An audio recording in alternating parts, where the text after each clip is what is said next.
The following is a special presentation from 11 Alive News.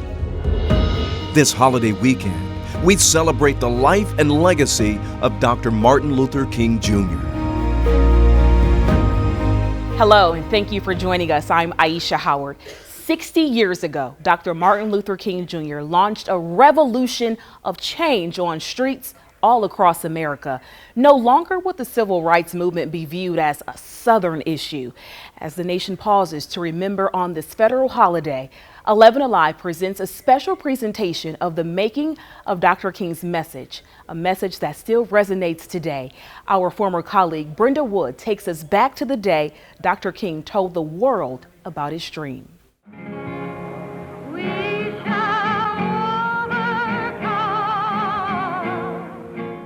August 28th in 1963, I think, defined for the world the meaning of the Universal Declaration of Human Rights.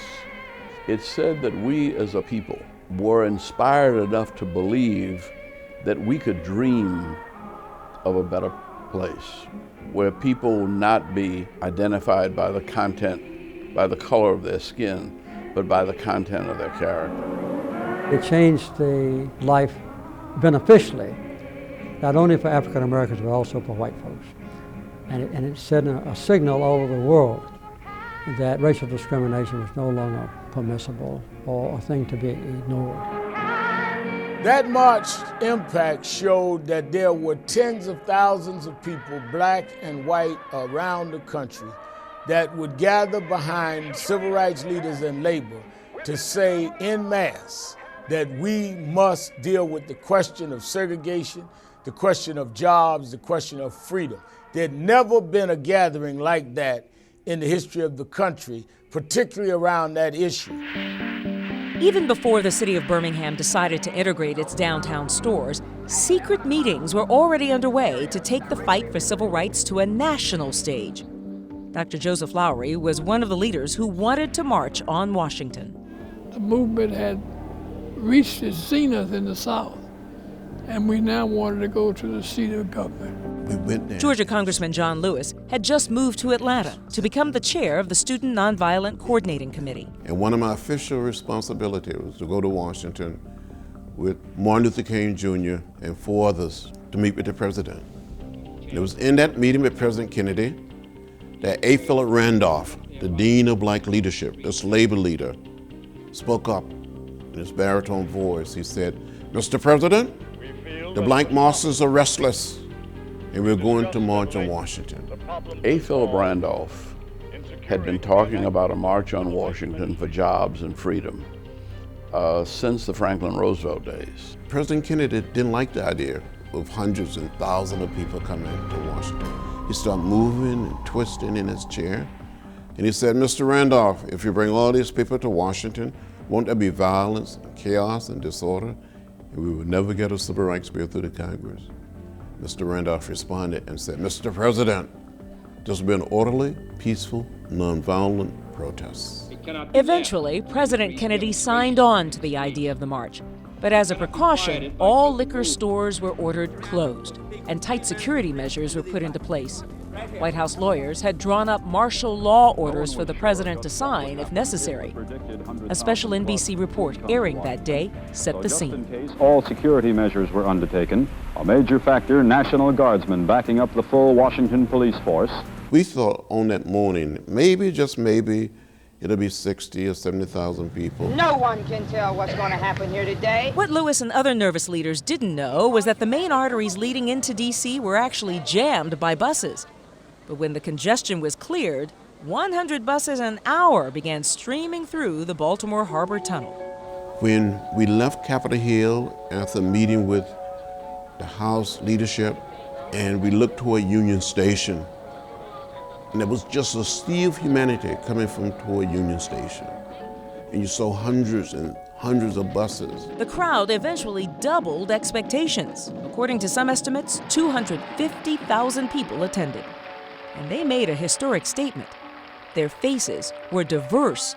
They came from all over the country, including some of Hollywood's biggest stars. We must recognize their rights now, and we must stop this hypocritical activity of shouting to the world that we are liberal, that we are a democratic and fine country, and then of course not doing one damn thing about it. At least 40,000 white folks were there by most historical estimates and people who have counted the photos and such. There was a lot of diversity in the crowd. One of the faces in the crowd that day was a young college freshman from Howard University. We're coming together to make a statement around human rights and civil rights, and it's important for everyone to contribute in some small way, even those of us who were younger. It was a day of purpose through peace. Not one single marcher was arrested. Dressed in their Sunday finest, they were there to hear the message. Congressman Lewis is the only surviving speaker from that day. You were on tap to speak that day. You were actually the youngest. I went straight to the podium. I looked to my right. I saw all of these young people,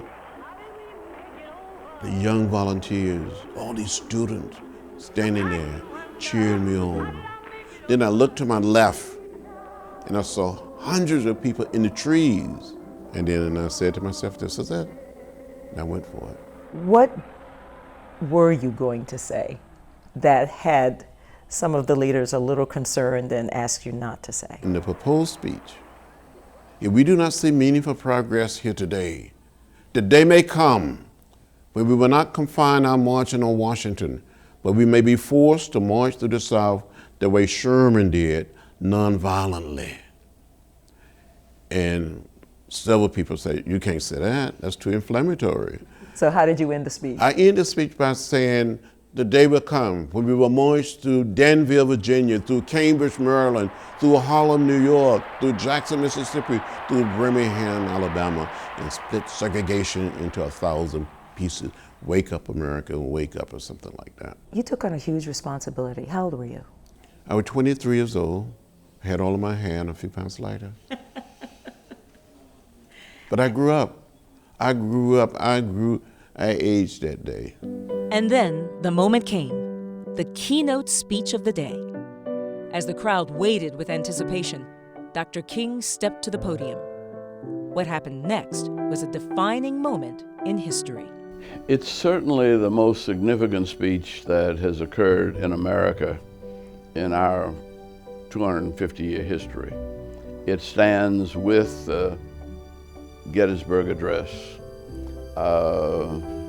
with Franklin Roosevelt's "We have nothing to fear except fear itself." And it may even be more significant because it ignited an international dream. Halfway through his speech, Dr. King moved from his prepared text and began to tell the world about his dream. I have a dream. Will one day live in a nation where they will not be judged by the color of their skin, but by the content of their character. I have a dream today. And I think that perhaps the most effective speech in history, maybe with the exception of the Sermon on the Mount, you know. He had a way of speaking timeless words. I mean, that, again, he was a prophet, so his words are very much still alive and with us.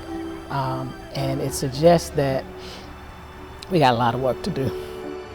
Coming up, reflections of the last 60 years from two of Dr. King's children.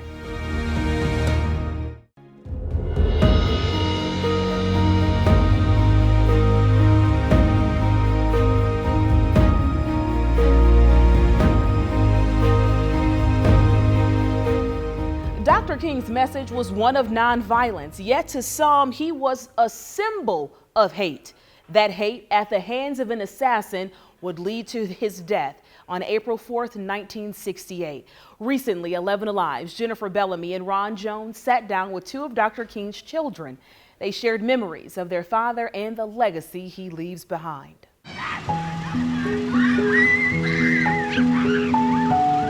Dad was kind of like a buddy to us. He was like our playmate because when he came home, he didn't have a large quantity of time, but the quality was remarkable. So some days we were playing football in the front yard, he'd toss the ball or baseball. Dexter and I also traveled with Dad about a half a dozen times. So I remember seeing him in the context of his work. We're going to walk together You were just 5 years old, right? So what do you remember from back in that time? Absolutely nothing. I literally don't remember anything on the day of the assassination. You just had a birthday. I did 7 days prior, I did. And we celebrated it actually the day after my birthday. Because on March 28th, he was leading the march in Memphis. So he came home the next day and we celebrated then. Where were you and how did you find out about what had happened with your dad? We were all at home watching the evening news, and it was around, I believe, 7:15. NBC interrupts its regular program schedule to bring you the following special report. And it was flashed over the news that Dr. Martin Luther King Jr. has just been shot. We hear this, and obviously we were shaken. I remember some of us going back to Mother's and Dad's room to talk to her to see if she knew what was going on. And she explained to us that your dad has been taken away. I don't remember if she said he was gunned down, but she said something like, your father's gone home to live with God. And my mother went to Memphis, flew to Memphis to bring the body back. And they were getting ready to bring us up on the airplane. She realized, oops, I didn't tell, my nickname at the time, Bunny. So she had to speak to me and to prepare me that your father is gone on to live with God. And when you see him, he will not be able to speak with you. He's a spirit now.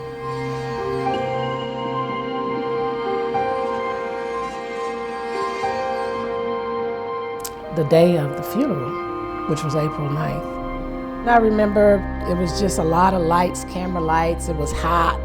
But in the total economy of the universe, good will ultimately triumph. Though sorrow tarries for the night, joy comes in the morning. I fell asleep from what I'm told. Somebody carried me. And when we got to Morehouse, I remember seeing the casket. It seemed kind of crooked on the stage. Now, a lot of kids, they notice weird stuff. I remember us marching down Auburn to Morehouse College. I've never seen as many people as I saw back in 1968 on the streets from Auburn Avenue all the way down now Martin Luther King, I think it would have been Hunter Street at the time, all the way to Morehouse College, all the way to the cemetery where Dad's remains were initially placed. And I've never seen it so quiet. It was to see that many people and the quietness, the respect apparently that existed. It was a somber day. It was sad, but it was sad but very, very powerful. We commend his legacy of courage and love to ourselves, our children, and our children's children. How do you think we would be different today as America and Americans had your father not been taken that day? Who knows? I would hope we would have embraced some of the things he challenged us with, such as the revolution of values, becoming not just a society, but a world that began to focus more on being people-centered and not thing-centered. Give them a new sense of hope, a new sense of dignity, a new sense of self-respect. He cautioned us against becoming so engulfed in science and technology that we lose the essence of our humanity and dignity and the value and worth of an individual.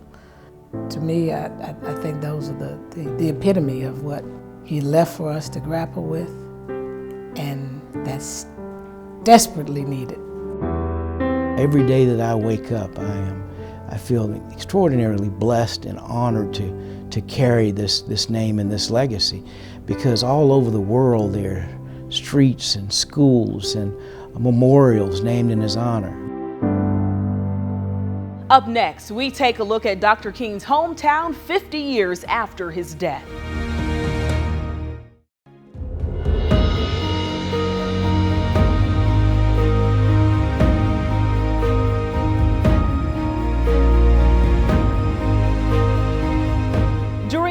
civil rights movement, separate and unequal, was a way of life in the South. Eating in public places was not allowed, and for blacks, voting was virtually non-existent. Fast forward to today, Dr. King's hometown has become one of the fastest growing cities in the country. My Up Late co-anchor Ron Jones explains why. Let freedom ring from Stone Mountain of Georgia. When Dr. King delivered those powerful words more than a half-century ago, Metro Atlanta was a much different place. Then Georgia's Governor Lester Maddox, a lightning rod for pro-segregation, once called Dr. King an enemy of the country. When my country is threatened with surrender to the ungodly, un-American and communistic forces, I'm here to say thank you for believing that we can run a campaign that is new. Fast forward decades later, a black woman came within a few percentage points of winning the state's highest office. In 1968, Atlanta was still known as the cradle of the civil rights movement. But now, it's movies. Yeah, you know they call me T.I., but you don't know. And the music industry taking center stage. Just as many people are moving to Atlanta, and 90% of them are here because of music. You know what I mean? Well, look at Atlanta. Former U.S. Congressman, UN Ambassador, and Mayor of Atlanta, Andrew Young says the city's explosive growth, prosperity, and international acclaim are byproducts of the dream. All of this was out of the Martin Luther King playbook.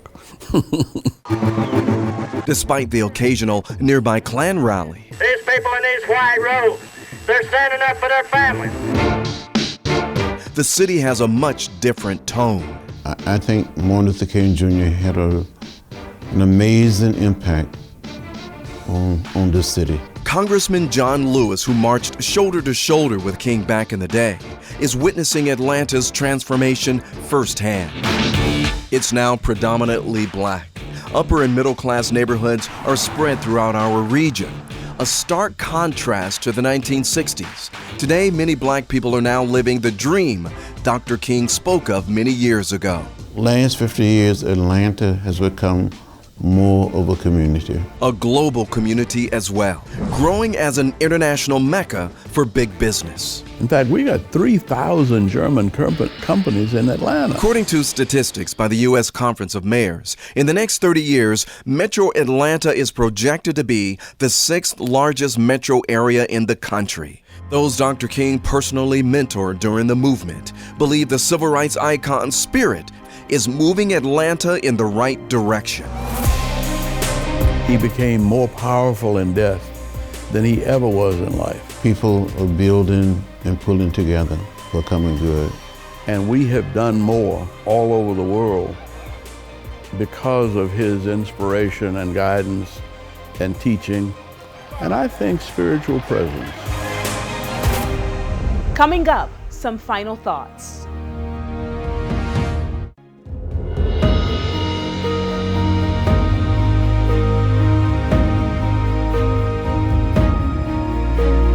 Black History Month is just a few weeks away, so stay tuned to 11 Alive News as we examine how lessons of the past continue to open doors of the future. I'm Aisha Howard. Thank you for joining us.